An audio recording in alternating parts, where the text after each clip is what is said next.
두바이 한인교회 모든 성도님들의 가정과 일터에 우리를 위해 죽으시고 부활하신 주 예수 그리스도의 소망이 가득하시기를 축복합니다.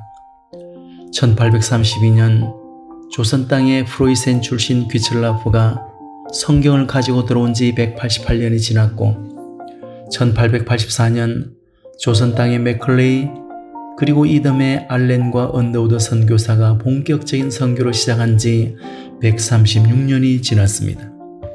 그 이후 일제강점기에도 비록 신사참배를 했을지언정 136년 동안 주일날 교회 문을 닫지는 않았습니다.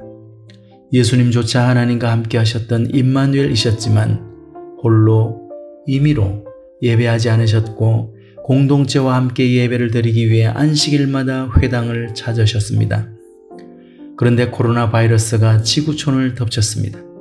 작은 바이러스 하나가 교회뿐 아니라 회사와 상점문도 닫게 만들었습니다. 우리가 군중들처럼 너무 불필요한 말을 많이 했을까요? 침묵하며 마스크를 써라 합니다. 두 손에 죄악의 피가 묻어서일까요? 회개하고 손을 씻으라 합니다. 세속 안으로 너무 깊숙이 들어가서일까요? 사회적 거리를 두라며 우리를 골방에 가두었습니다. 코로나19는 분명 오늘날 교회와 사회, 국가와 세계 그 무엇보다 우리 삶의 민낯을 고스란히 드러냈습니다. 코로나는 사람들로 하여금 세상의 모든 영역에 리셋 버튼을 누르고 모든 것을 처음부터 다시 생각하도록 만들었습니다. 여러분들은 락다운이 발효되어 집안에 발이 묶였을 때 무슨 생각을 하셨습니까? 지난 2월 초 우리 교회 성도님 한 분이 저에게 카톡으로 이런 글을 보내오셨습니다. 목사님, 많이 힘들어요.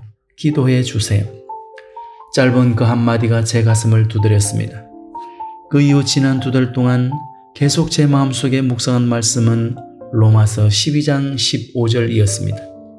즐거워하는 자들로 함께 즐거워하고 우는 자들로 함께 울라.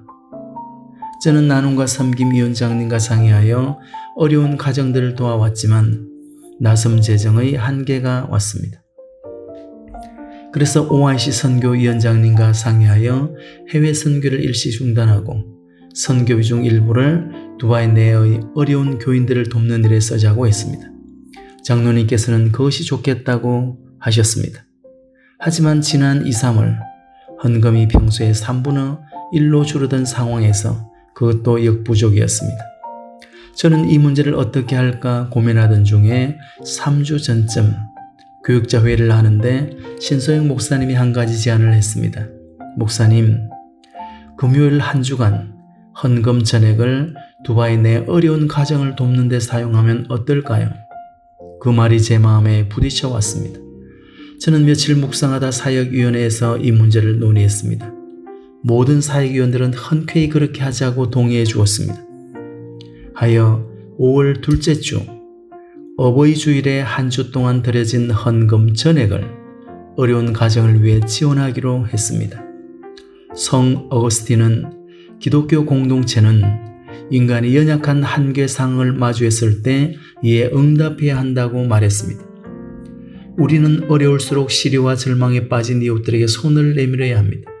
이것이 성경이 말하는 살아있는 예배이고 하나님 나라의 삶입니다. 사회적 거리두기로 서로가 멀어질 때 하나님이 주어요 우리가 동사되어 갈릴리 바다처럼 내가 가진 것을 이웃들에게 플로잉할 때 마음이 서로 하나 되어 연대의식을 가질 수 있습니다.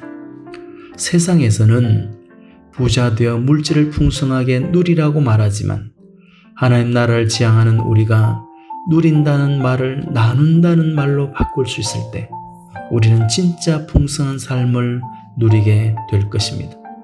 아무쪼록 마음과 정성을 다 모아서 5월 8일 어버이 주일에 힘껏 헌신하심으로 이웃을 돌아보는 복된 시간이 되시기를 축복합니다.